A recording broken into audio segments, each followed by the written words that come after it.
Regal Day. Today, we will discuss two very important topics in cognitive psychology: short-term memory and long-term memory.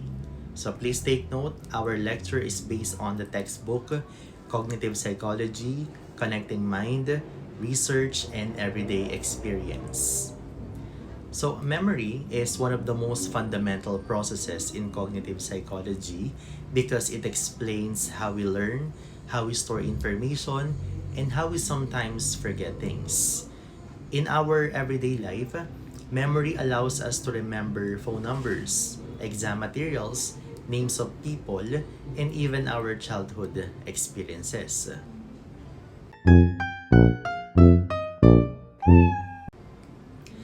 So let us begin with a simple question. Bakit ba madaling makalimutan ng phone number ng kakabigay lang? So for example, someone tells you their phone number. You repeat it once or twice, but after a few seconds, nakalimutan mo na. However, you might still remember the lyrics of your song you heard years ago. You might also remember your childhood address or a birthday of your close friend. So, why do some memories disappear quickly while others stay for years? So, the answer lies in how memory systems are structured and processed in the brain. One of the earliest explanation of memory is the modal of memory, proposed by Atkinson and Shiffrin.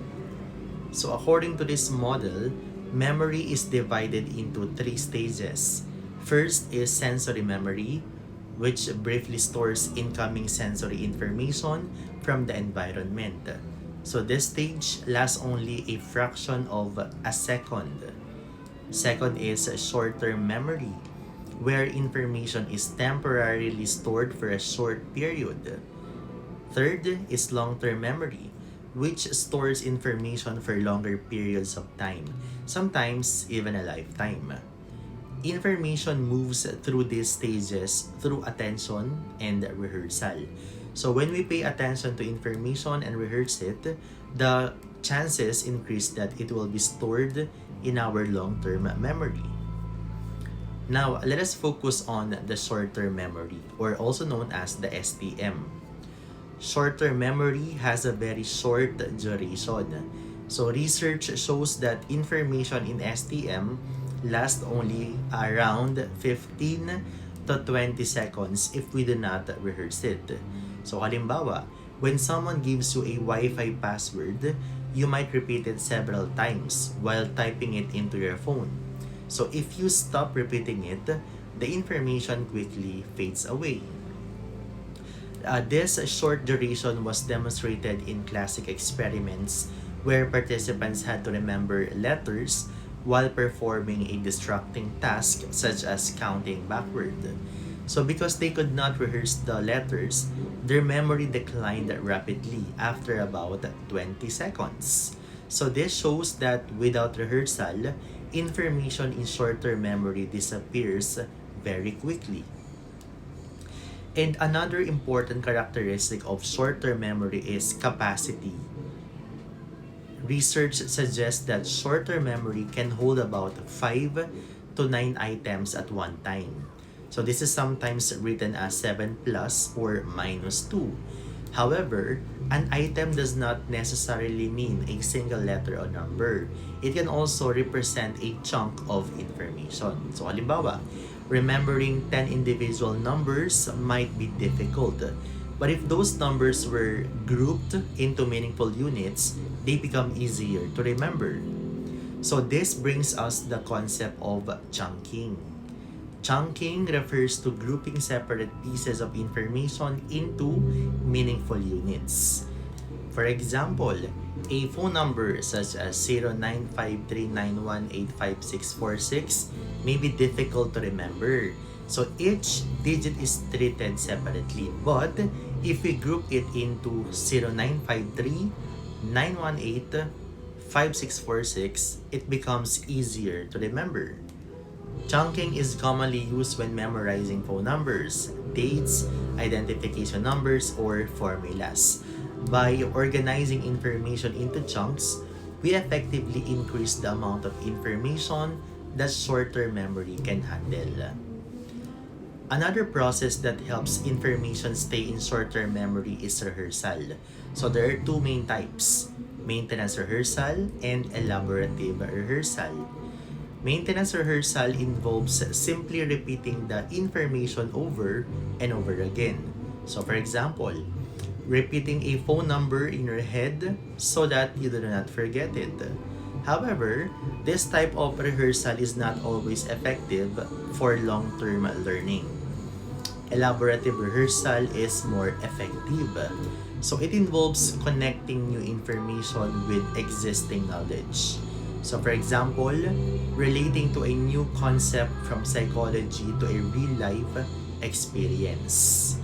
When we process information more deeply and meaningful, it is more likely to be stored in long-term memory. Later, psychologist Alan Baddeley proposed a new and more detailed model called working memory. So instead of describing short-term memory as a single storage system, Baddeley suggested that it consists of several components that work together to process information. So these components include the central executive, the phonological loop, the visual-spatial sketchpad, and the episodic buffer. Working memory is not just a place to store information temporarily, it is an active system that allows us to manipulate and process information while performing cognitive tasks. The phonological loop is responsible for processing verbal and auditory information. So halimbawa, when you repeat a phone number silently in your head or when you remember spoken instructions, you're using phonological loop. One interesting phenomenon related to the phonological loop is the word length effect. So this effect shows that shorter words are easier to remember than longer words because they take less time to rehearse it. Another phenomenon is the phonological similarity effect, where words that sound similar are harder to remember because they can be easily confused. The visual-spatial sketchpad is responsible for processing visual images and spatial relationships. So for example, when you imagine the layout of your classroom or picture the route from your house to the university, you're using the visual-spatial sketchpad. So this system is important for tasks such as navigation, visualizing objects, or understanding diagrams and maps. Students often use the visual-spatial sketchpad when they mentally visualize charts, graphs, or diagrams while studying. The central executive acts as the control system of working memory. It directs attention and coordinates the activities of the other components of working memory. So for example, when you are solving a math problem while trying to remember instructions from your teacher, the central executive manages these tasks. Research suggests that the prefrontal cortex or the brain plays an important role in this control system. The episodic buffer was added later to Baddeley's model. Its function is to integrate information from different sources into a single coherent experience. So for example, when you listen to a story, you combine the words you hear, the images you imagine, and the knowledge you already have stored in long-term memory. So the episodic buffer helps create meaningful episodes or narratives from these different pieces of information.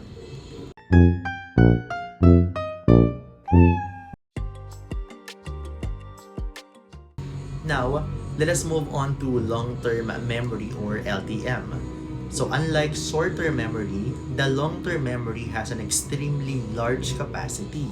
So in fact, researchers believe it may be virtually unlimited. Long-term memory stores information for long periods, sometimes for years or even an entire lifetime. So examples of long-term memory include childhood experiences, language, knowledge, and academic concepts learned in school. Long-term memory can be divided into several different types.